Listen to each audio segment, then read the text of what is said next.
Hey guys, welcome back with me again in this channel. On today's tutorial, I'm going to show you how you can make text or elements transparent in Canva.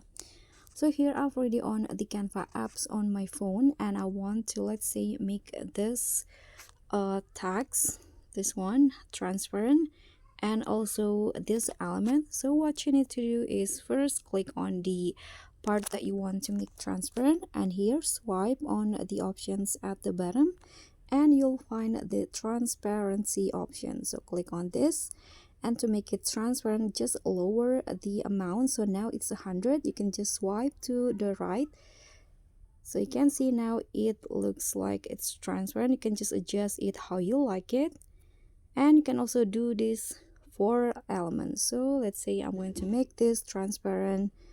Now you can just find the same menu, transparency, and swipe to the left like before.